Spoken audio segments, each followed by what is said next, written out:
Saviez-vous que le nationalisme a causé des conflits parmi les plus violents de l'histoire, mais a aussi libéré des peuples opprimés ? Cette contradiction puissante façonne encore notre monde aujourd'hui. Dans cette vidéo, nous allons explorer les deux visages du nationalisme, la force, qui unit les peuples, et celle qui les divise. Préparez-vous à voir comment ce concept simple a changé l'histoire mondiale de façon inattendue. Les origines du nationalisme, de la Révolution française à l'ère moderne. Avant la fin du XVIIIe siècle, si vous demandiez à quelqu'un « Qui êtes-vous ?», personne n'aurait répondu « Je suis français » ou « Je suis allemand ».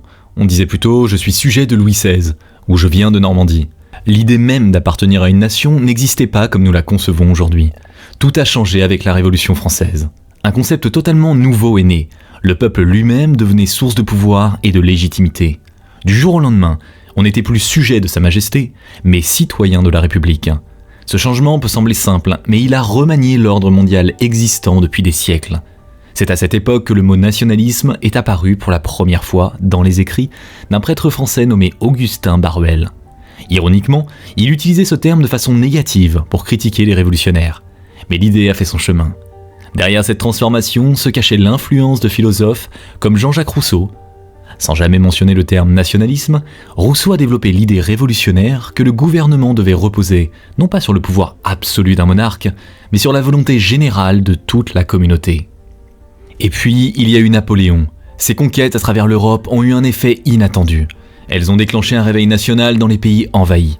Imaginez, les Allemands et les Italiens, qui vivaient jusqu'alors dans une mosaïque de petits États, ont commencé à se voir comme appartenant à une même nation, partageant une langue et une culture commune. L'occupation française a provoqué une réaction de résistance qui s'exprimait en termes nationaux. Ce qui est fascinant, c'est que le nationalisme est né comme une idée progressiste et émancipatrice. Il était lié à des valeurs de liberté, d'égalité et de fraternité. Il promettait de libérer les peuples de l'oppression des monarchies absolues et des empires.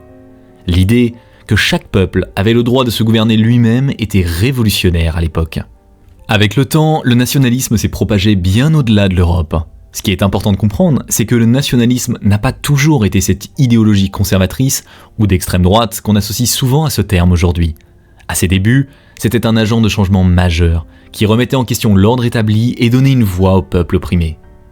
Les différents types de nationalisme. Le nationalisme est comme un caméléon politique qui change de couleur selon le contexte historique. Imaginez 3 personnes se disant toutes nationalistes, mais défendant des visions du monde complètement opposées. C'est la réalité fascinante du nationalisme. Ce n'est pas un bloc monolithique, mais plutôt un spectre d'idéologies aux valeurs parfois contradictoires. Prenons d'abord le nationalisme libéral. Né pendant la Révolution française, il défend le principe d'autodétermination. L'idée que chaque peuple a le droit de se gouverner lui-même. Ce nationalisme est fondamentalement progressiste. Il voit les nations comme égales en droit et rejette la domination d'un peuple sur un autre. À l'opposé, se trouve le nationalisme conservateur, qui s'est développé plus tard comme réaction au radicalisme du nationalisme libéral. Ici, le sentiment national sert avant tout à maintenir l'ordre social et à défendre les institutions traditionnelles. Charles de Gaulle en France illustre parfaitement cette approche. Il a utilisé le nationalisme pour renforcer l'unité nationale et la fierté française, notamment face au mouvement socialiste. Mais la forme la plus dangereuse est sans doute le nationalisme expansionniste, ou chauvinisme, qui considère certaines nations comme supérieures aux autres. Cette vision a servi à justifier conquête et impérialisme tout au long de l'histoire, avec des conséquences souvent désastreuses. La différence fondamentale entre ces formes de nationalisme réside dans leur conception même de la nation. Le nationalisme libéral adopte une approche inclusive que l'on appelle nationalisme civique. C'est l'allégeance politique et la citoyenneté qui définissent l'appartenance national, pas l'origine ethnique. A l'inverse, le nationalisme ethnique se base sur l'héritage culturel ou ethnique partagé et exclut souvent ceux qui n'appartiennent pas au groupe dominant. Cette forme met l'accent sur la pureté culturelle et peut alimenter divisions et conflits dans les sociétés diverses. Le nationalisme conservateur a été utilisé pour justifier le maintien des structures de pouvoir existantes, invoquant souvent une vision nostalgique du passé pour mobiliser contre les menaces perçues de l'immigration ou de la mondialisation. Le visage sombre, nationalisme extrême et conflit ethnique. Alors que certains peuples brandissaient leur identité nationale pour s'affranchir, d'autres l'utilisaient pour justifier l'élimination systématique de populations voisines. Comment expliquer que le même sentiment d'appartenance puisse mener à des destins si opposés ? Lors de la Seconde Guerre mondiale, les idéologies nationalistes ont révélé leur potentiel destructeur à une échelle sans précédent. En Allemagne, le régime a transformé le sentiment d'appartenance nationale en outil de guerre à grande échelle. Au nom d'une idée fallacieuse de supériorité raciale, 6 millions de juifs ont péri à la suite d'une politique génocidaire. Au Japon, un nationalisme intense a déchaîné des violences extrêmes en Asie, comme l'événement tragique de Nankin, où un grand nombre de Chinois ont péri. Il existe un mécanisme psychologique particulièrement problématique au cœur de ce phénomène, l'intégration négative. Ce concept explique comment la désignation d'un ennemi commun renforce paradoxalement la cohésion nationale. Plus simplement, rien n'unit mieux un groupe que le sentiment négatif partagé à l'égard d'un autre groupe. Les régimes autoritaires extrêmes l'ont bien compris, fabriquant des ennemis imaginaires pour souder leur population. Le Rwanda nous offre l'un des exemples les plus glaçants de cette dérive. En 1994, une forme extrême de nationalisme, Hutu, a ciblé la minorité Tutsi, présentée comme une menace existentielle. En seulement 100 jours, environ 800 000 personnes ont perdu la vie dans des violences extrêmes, souvent commises à l'arme blanche par leurs propres voisins. Des personnes ordinaires ont commis des actes violents simplement parce que leurs victimes étaient nées dans une ethnie stigmatisée. Plus près de nous, les guerres en ex-Yougoslavie dans les années 1990 montrent comment des communautés qui coexistaient pacifiquement peuvent basculer dans l'horreur. Quand la fédération s'est effondrée, les nationalismes ethniques ont ressurgi avec violence. Les forces serbes ont notamment mené des campagnes visant à homogénéiser ethniquement les Bosniaques et les Croates, prouvant que même en Europe, à la fin du XXe siècle, une brutalité extrême pouvait ressurgir au nom de l'identité nationale. Ce qui alimente ces formes de nationalisme à tendance agressive, le chauvinisme national, une expression de patriotisme intensifié à l'extrême. Il se nourrit d'une division claire entre nous et eux. Cette frontière psychologique est essentielle. Sans elle, impossible de légitimer des actes violents contre autrui. Les récits de supériorité nationale et les récits de victimisation historique servent d'ailleurs souvent de carburant à ces idéologies violentes. Ces dérives nationalistes apparaissent généralement dans des contextes de peur et d'insécurité. Quand une société traverse une crise identitaire ou économique profonde, le nationalisme offre un refuge psychologique apparent. Il propose des explications simples à des problèmes complexes et désigne des boucs émissaires faciles. Les minorités deviennent alors les cibles idéales pour canaliser les frustrations collectives. Les conséquences, elles sont multiples et dévastatrices. D'abord, déshumanisation de l'autre, le présentant sous un jour caricatural et menaçant. Ensuite, la rationalisation d'actes violents collectifs au nom d'une supposée autodéfense nationale. Enfin, mise en péril des libertés individuelles au profit d'une entité nationale idéalisée. Le nationalisme a l'ère de la mondialisation et du populisme. Le monde interconnecté d'aujourd'hui nous place face à une contradiction fascinante. Plus nos économies s'entremêlent et nos cultures se mélangent, plus le besoin d'affirmer notre identité nationale semble s'intensifier. C'est comme si la mondialisation, au lieu d'effacer les frontières, les redessinait plus nettement dans nos esprits.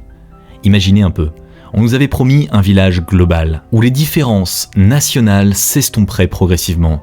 Les experts prédisaient la fin des nationalismes balayés par les vents de la mondialisation. Mais c'est exactement l'inverse qui s'est produit. Pourquoi ? En Europe, comme aux États-Unis, les mouvements populistes de droite ont gagné du terrain en jouant sur les sentiments identitaires. Leur force ? Proposer une vision du monde simple. D'un côté, le peuple pur, authentique, et de l'autre, les élites corrompues, et les étrangers menaçants.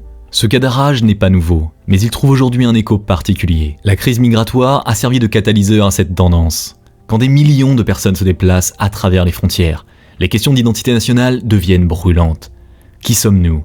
Que va-t-il rester de notre culture ? Ces inquiétudes, qu'elles soient fondées ou non, ont été habilement exploitées par des leaders populistes qui présentent l'immigration comme une menace existentielle pour l'identité nationale et la sécurité. Dans de nombreux pays, on observe un basculement. La souveraineté nationale est de plus en plus valorisée au détriment du multiculturalisme. Ce n'est pas un hasard si les partis nationalistes progressent dans les urnes. Mais comment expliquer ce paradoxe ? Comment la mondialisation, censée nous rapprocher, finit-elle par nous diviser ? C'est qu'elle génère simultanément des bénéfices et des angoisses. D'un côté, elle crée de la richesse et des opportunités. Et de l'autre, elle provoque un sentiment de perte de contrôle. Quand les décisions économiques se prennent loin de chez vous, quand votre culture locale semble menacée par l'uniformisation, la nation apparaît comme un refuge, un espace de protection. Le nationalisme renaît donc parce qu'il répond à un besoin profond de sécurité et de sens dans un monde perçu comme instable et menaçant. Patriotisme versus nationalisme, vers un équilibre entre identité et ouverture. Ce sentiment d'appartenance nationale peut-il exister sans créer d'hostilité envers l'étranger ? Étonnamment, la réponse se trouve peut-être dans une distinction que peu font correctement, celle entre le patriotisme, qui célèbre sans exclure, et le nationalisme, qui définit souvent un « eux » opposé au « nous ». Aimer son pays n'est pas intrinsèquement problématique, c'est quand cet amour se transforme en sentiment de supériorité que les choses se compliquent. En réalité, deux approches distinctes existent face à l'identité nationale, l'une inclusive, l'autre exclusive. Le patriotisme représente un attachement psychologique à sa nation, un sentiment d'amour et de loyauté qui n'implique pas nécessairement une vision politique particulière. En revanche, le nationalisme va plus loin en faisant de la nation le principe central de l'organisation politique. Cette différence est fondamentale. Tous les patriotes ne sont pas nationalistes. Certains peuvent aimer leur pays sans pour autant penser que l'identité nationale doit être la base d'exigences politiques. Cette distinction nous amène à une approche particulièrement intéressante, le patriotisme constitutionnel, développé par le philosophe allemand Jürgen Habermas. Cette conception propose une forme d'appartenance nationale basée non pas sur des liens ethniques ou culturels, mais sur l'adhésion à des principes démocratiques et au cadre juridique de l'État. L'idée est simple mais puissante. On peut appartenir à une communauté politique en partageant des valeurs civiques plutôt qu'une origine commune. Certains pays ont réussi à mettre en pratique des versions de cette approche. Le Canada, par exemple, a développé une identité nationale qui embrasse le multiculturalisme comme partie intégrante de ce que signifie être canadien. Ce modèle permet l'intégration de diverses traditions culturelles dans un récit national cohérent, créant une forme d'appartenance qui ne repose pas sur l'exclusion. Comment distinguer alors un patriotisme sain d'un nationalisme toxique ? Plusieurs critères peuvent nous guider. Un patriotisme équilibré célèbre son pays sans dévaloriser les autres nations. Il reste ouvert à l'autocritique, reconnaissant les erreurs historiques sans se sentir menacé par cette reconnaissance. Et surtout, il place les valeurs humaines universelles au-dessus des particularismes nationaux.